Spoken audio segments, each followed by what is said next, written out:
STMD media network में आपका स्वागत है। ताज़ा तरीन खबरों के साथ हाजिर हूँ मैं महजबी। आप देख रहे हैं खबरों की हकीकत सीमांचल न्यूज।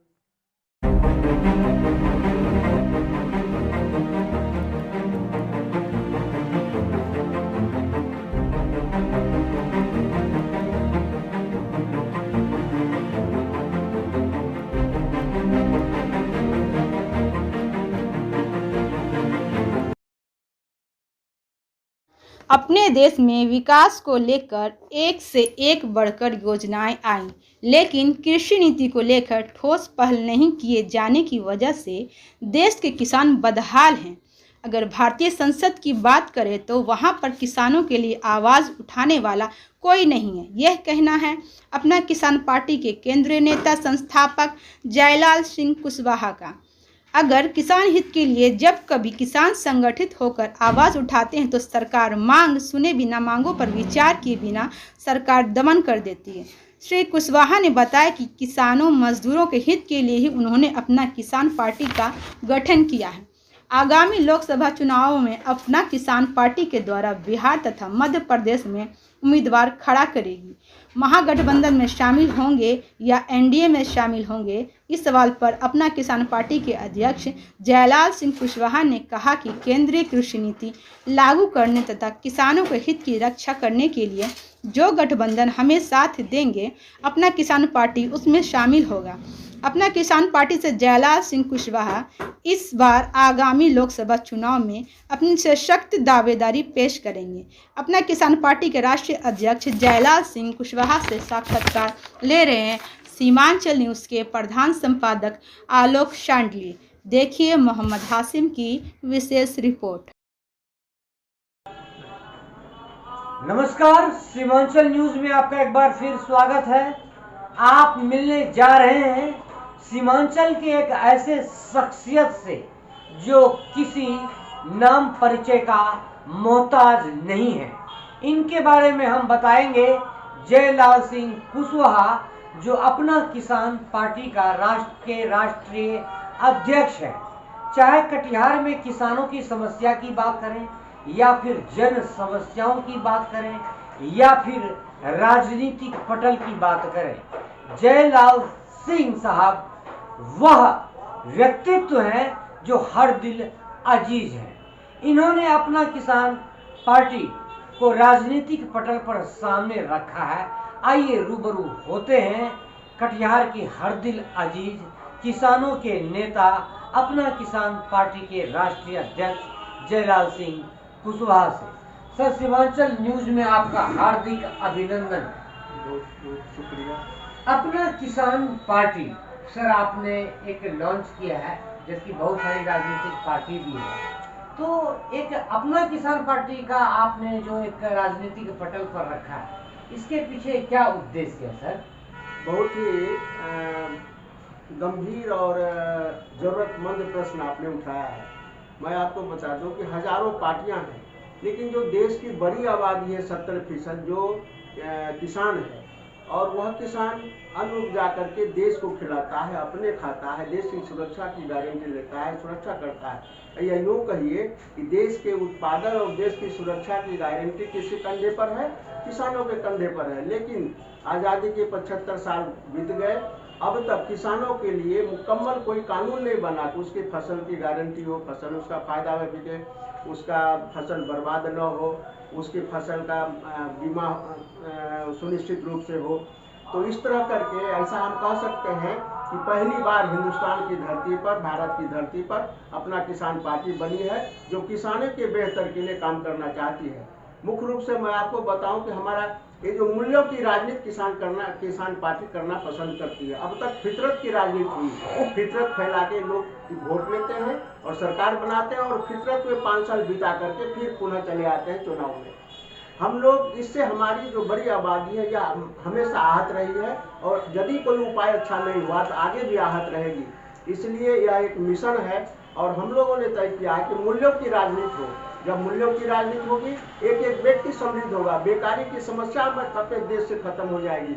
अभी जो हमारे देश, हमारे राज्य के लोग हिंदुस्तान के कई राज्यों में जाकर के अपना रोजगार खोजते हैं, ये समस्या सदा के लिए खत्म हो जाएगा। लेकिन करना क्या होगा कि एक एक व्यक्ति को समृद्ध करने का कंसेप्ट लाना होगा। हम लोगों ने तय किया है कि भारतीय राष्ट्रीय कृषि नीति बनना चाहिए अपने देश में। अभी कोई नीति नहीं है। भारतीय राष्ट्रीय कृषि नीति का मसौदा मतलब ऐसा कि जो हमारी खपत है देश में, उसके आधार पर उत्पादन तय हो। जब खपत के आधार पर उत्पादन तय होगा तो हमारा सामान यदि 100 क्विंटल की खपत है और हमने 100 क्विंटल पैदा किया तो हम अपने सामान का दाम स्वयं लगाएंगे। अभी क्या है कि हम अपने सामान का दाम हम उत्पादन करते हैं और सामान का दाम लगाता है उपभोक्ता, तो हमारी सेहत बनेगी कैसे। और यदि खपत के आधार पर उत्पादन तय हो जाता है तो हमारी स्थिति हमेशा सुधरने लगेगी, जिस प्रकार की उद्योग के उत्पादन में होता है। आप एक चीज देखिए, उद्योग वाले दवा का उद्योग है, एक पत्ता 10 टेबलेट का बनाता है, उसमें यदि उसका 10 रुपये का खर्च आता है तो वो उस पर मूल्य लगाता है 210 रुपये। आप समझ सकते हैं, वो 210 रुपये में बिकता भी है। और एक किसान 40 किलो गेहूं बो करके यदि 40 मन पैदा करता है, वो किसान बाजार में ले जा करके बैठता है, कहता कि हमने गेहूं पैदा करके लाया है, इसका दाम लगा लो। क्या अंतर है? यदि हम उतना ही पैदा करके ले जाएंगे तो हम भी, हमारा यदि 2100 रुपया कुंटल खर्च पड़ता है तो हम 2500 रुपया कुंटल में बेच लेंगे, तब हमारा दाम तय होगा। और इस तरह यदि हर फसल का साल में 3 क्रॉप होता है, सभी में यदि फायदा हुआ तो किसान एक मुट्ठी साग भी बेचेगा तो फायदा में बिकेगा, उसका आमदनी बरकरार हो जाएगा। दूसरा सबसे बड़ा जो बात है वो राष्ट्रीय जल प्रबंधन की नीति अपने देश में नहीं है। कई नदियाँ हैं, हर राज्य में अलग अलग नदियाँ हैं, जो बाढ़ के समय में पानी उछाल मारता है तो हमारा कल्टीवेशन का जो एरिया है वो खत्म हो जाता है, रोड रास्ता खत्म हो जाता है, बिजली खत्म हो जाता है, मंदिर खत्म हो जाता है, मस्जिद खत्म हो जाता है। ये जो तो हम जहाँ से चले थे फिर वही आ जाते हैं। तो ये इसके लिए देश में बाढ़ आता है तो उसके लिए एक प्रबंधन नीति होनी चाहिए। हमारा मानना है, हमारा मसौदा है कि मान लिया जाए एक नदी यदि 4 लाख क्यूसेक पानी उछाल मारती है तो हम बड़ा 4 ड्रेन बनाएंगे जिसमें 1-1 लाख क्यूसेक पानी उस ड्रेन में जाएगा। ड्रेन गंगा को देगा, गंगा समुद्र को देगा, बाढ़ आएगा चला जाएगा, हमारी कोई क्षति भी नहीं होगी। और उस ड्रेन से हमारा बोट चला करके हम उससे परिवहन का काम ले सकते हैं और राजस्व की उगाही हो सकती है। तीसरा सबसे बड़ा हमारा एजेंडा है वो आम और तमाम लोगों के लिए फसल बीमा योजना बनना चाहिए। कैसा अभी योजना बना हुआ है, अभी आपको जान के बेहद हैरानी होगी कि 2017 में प्रधानमंत्री फसल बीमा योजना लॉन्च हुआ और प्रयोग के लिए 5 राज्यों का फ्रेंचाइजी आपके उद्योगपतियों को दिया गया। और ये उद्योगपति 4-5 राज्यों से जो फसलें क्षति हुई उसमें 2300 करोड़ रुपए का सरकार के पास क्लेम लगाया। सरकार ने 2300 करोड़ रुपए दे दिए। आपको जान के हैरानी होगी कि 558 करोड़ रुपए बांट करके पैसे सख्त हो गए। तो ये जो कानून है, इस कानून से हमारा भला नहीं हो सकता। हमारा भला कब होगा? जब हमारे लिए पारदर्शिता का कानून बनेगा। हमारा मसौदा ये है कि यदि कोई किसान 5 एकड़ जमीन का खेती राजस्व रसीद कटाता है, उसी समय वह फसल बीमा का भी रसीद कटाएगा और उसका जो बीमा की राशि होगी वो बराबर समकक्ष का होना चाहिए, थोड़ा बहुत कम बेसी कि वो पे कर सके। और फसल जब खराब हो तो प्रथम और अंतिम पदाधिकारी हो, कार्यकर्ता हो, वो कर्मचारी जो फसल का मुआयना करे कि वो फसल 10 किसान को लेकर के आर पर खड़ा होकर तय करे कि कितना क्षति हुआ। और इस दूसरे सप्ताह में वो जो निरीक्षण पदाधिकारी होता है CI, वो उसको निरीक्षण करके उस रिपोर्ट को अंतिम रूप दे। और तीसरा जो हमारा सप्ताह होता है वो अंचल पदाधिकारी जो हमारा मुआवजा बनता है वो सीधे ऑनलाइन या फिर उसको मनी ऑर्डर के द्वारा उसे अपने घर बुला करके पेमेंट करे। विदिन 21 दिनों के अंदर में ये कार्रवाई पूरी होनी चाहिए, तभी किसान का भला हो सकता है। इस तरह का कानून जब तक नहीं आएगा तब तक किसान के पास समय कहाँ है। वो अपनी फसल के बीमा मांगने के लिए रिचोटियत करेगा, दूसरा फसल फिर कौन उपजाएगा। एक इतनी समस्याएं नहीं है, समस्याएं और है अपने राज्य में, न केवल अपने राज्य बल्कि हिंदुस्तान के पैमाने पर आप देखें, आसाम में जंगल से हाथी निकलता है और जंगल हाथी का उत्पात है, वहाँ अच्छी फसलें नहीं हो पाती है। आप बिहार के कई राज्यों में कहीं हनुमान का उत्पात है, कहीं बंदर का उत्पात है, कहीं नीलगाय का उत्पात है, कहीं बनिया सुअर का उत्पात है। ये लोग क्या करते हैं, पूरा फसल को बर्बाद कर देते हैं। अच्छी खेती लोग नहीं करते। यदि अच्छी खेती करते हैं तो उनका लागत तो यूं ही समाप्त हो जाता है। इसके लिए सरकार को चाहिए कि तुरंत उसकी व्यवस्था करनी चाहिए। हमको उस फसल की गारंटी देने के लिए उसको अपने अपने इलाके में कैंप बना करके उसको उसमें संरक्षित रखना चाहिए और उससे दर्शनीय स्थान भी हो जाएगा। उसे हम टिकट उस क्या कहता है कि दर्शनीय में उसका हम फायदा भी उठा सकते हैं और फसलें क्षति नहीं होगी। 10 आदमी को वहाँ काम मिल सकता है और सबसे बड़ी बात है कि फसल क्षति नहीं होगी और जानवर का भी संरक्षण होगा, पशु का भी संरक्षण होगा। इस तरह का कानून, इस तरह की व्यवस्था अब तक नहीं हुआ है और जब तक ये व्यवस्था नहीं होगी तब तक किसानों का भला, जो आबादी की सबसे बड़ी संख्या है, उसका भला नहीं हो सकता है। सर, इसी से एक जुड़ा हुआ सवाल, सरकार पिछले दिनों धन अधिग्रहण प्राप्ति हेतु कई गाइडलाइन जारी की, जिसमें कि खास करके कोसी सीमांचल की अगर बात करें तो कई तरह की परेशानियां आई। जैसे किशनगंज में कुछ हद तक टारगेट को अचीव किया गया, लेकिन कई जगह पूर्णिया से ये खबरें आई, कटिहार से भी ये खबरें आई कि समय पर पैदावार नहीं हुआ, धन की अच्छी फसल नहीं हुई। ऐसे में कि ये एक पैक्स को और किसानों को जो धन अधिग्रहण की बात की जाती है उसमें कई पैक्स अध्यक्ष ये भी रोना आता है कि किसानों को पेमेंट लेट से मिलता है, जिस वजह से किसान पैक्स को देना नहीं चाहता है।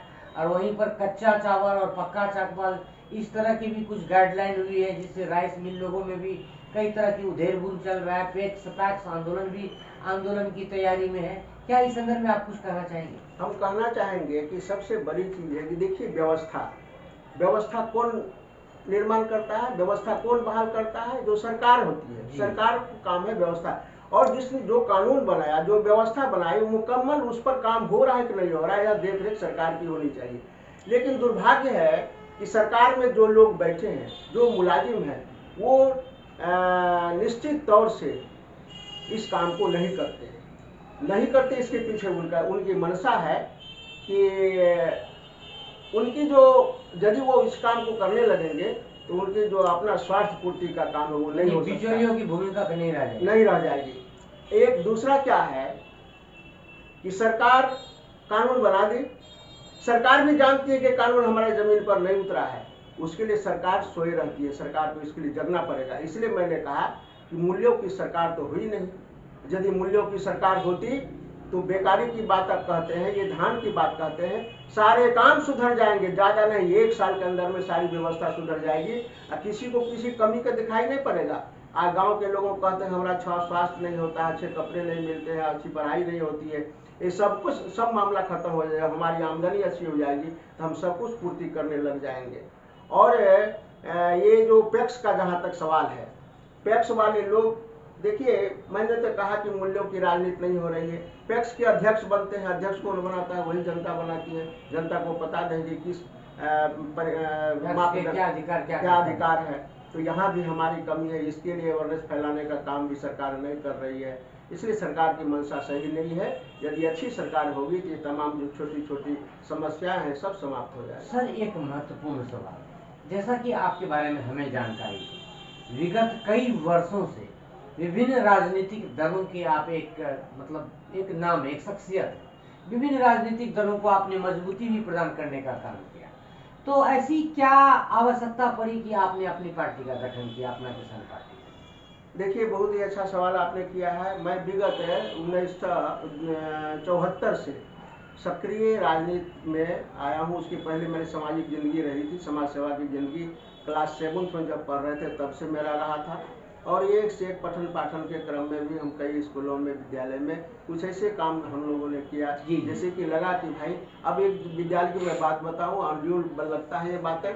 हमारे विद्यालय में करीबन 100 पौधे थे अमरूद का, और सभी अमरूद के पौधे छोटे छोटे अवस्था में ही बच्चे निकाल के खा जाते थे, बर्बाद होता था।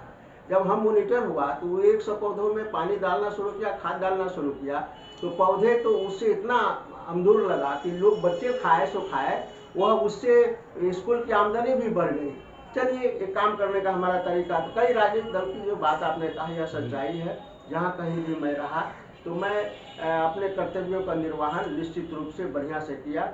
और कभी किसी के साथ में कोई दुर्व्यवहार और पारदर्शिता से काम किया। लेकिन खास करके 1990 से ही हमने किसानों की जो समस्याएं थी, आपको जान के हैरत होगी कि 1984 में अपने कटिहार जिले में 164 नलकूप बने थे। 164 नलकूप यहाँ चालू हुआ था, लेकिन ये 84 अंत 85 के लास्ट होते होते उसमें से केवल 14 बच गए जो कार्यरत रहा, और सभी नलकूप जो है रख रखाव के बिना, सरकार की ना क्या कहता है कि ना खुशी के बिना, वो सब। क्या इस और आपने सरकार का ध्यान आकृष्ट कराया? बहुत ही आंदोलन मैंने चलाया, और मैंने जब आंदोलन चलाया जिला पदाधिकारी से मिलकर के, जिला कृषि पदाधिकारी से मिलकर के, जब इस बात को आंदोलन कहा कि भाई नलकूप को चालू करो जिससे किसानों की खेती अच्छी हुई, तो 50 नलकूप फिर चालू किए गए।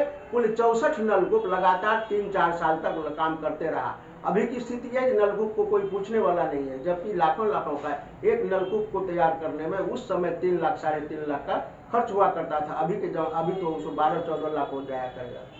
तो उस तरह करके हम लोगों ने, और फिर आपको देखिए यहाँ बिचौलिए का ये हाल था। इसी न्यू मार्केट में जब बिचौलिए सब्जी लेकर के ग्रामीण किसान लोग आते थे, तो इनका यहाँ दोहन और शोषण होता था। इस पर मैंने लड़ाई लड़ी, वो बहुत हद तक खत्म हुआ, अभी सामान्य अवस्था में है।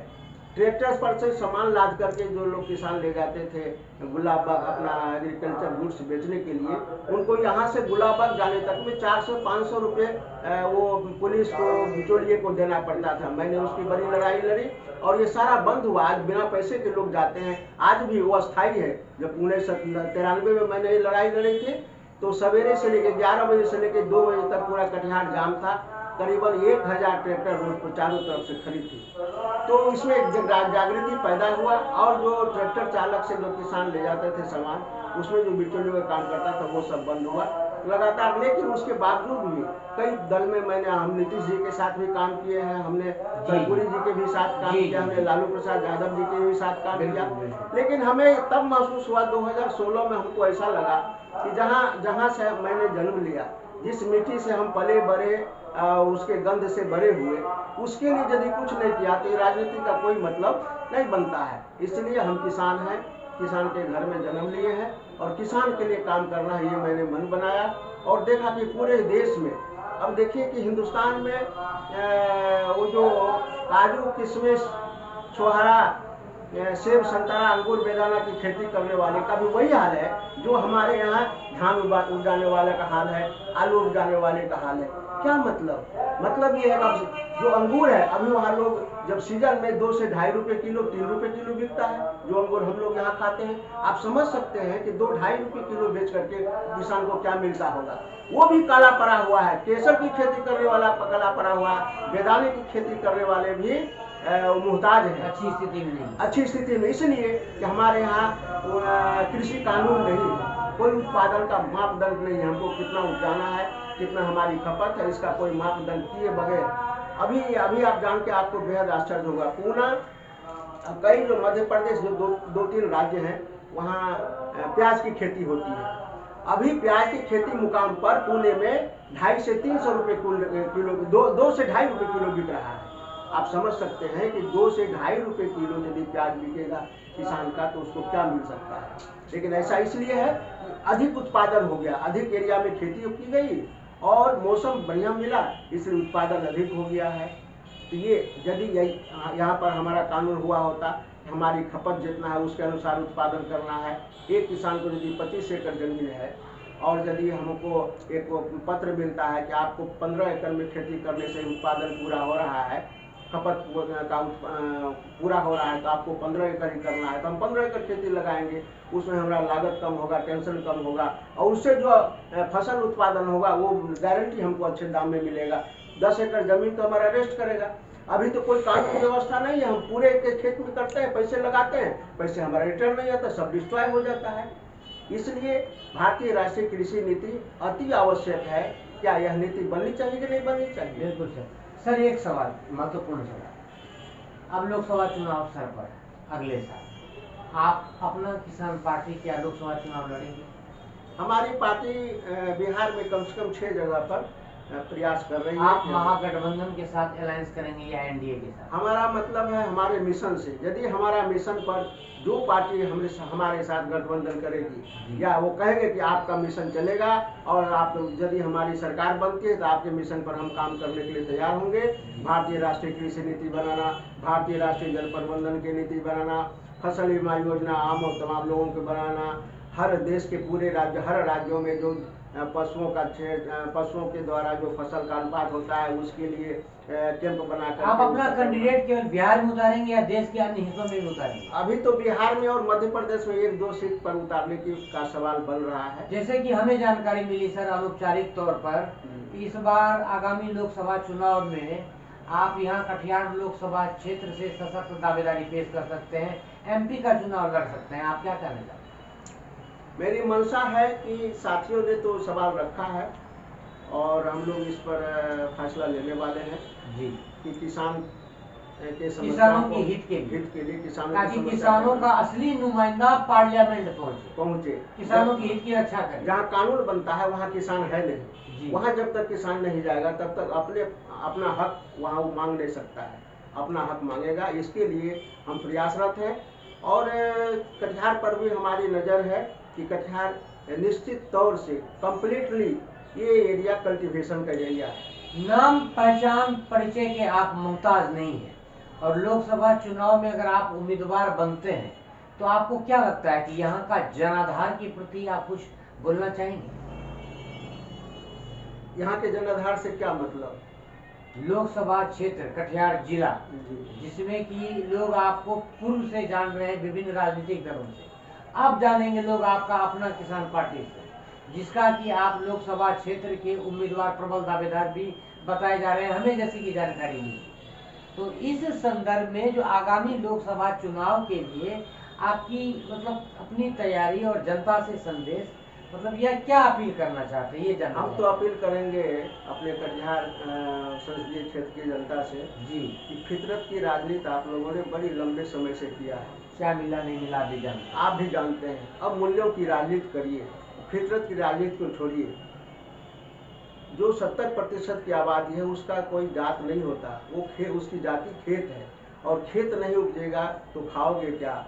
ये हमारा खुला सवाल है, खुला डायलॉग है।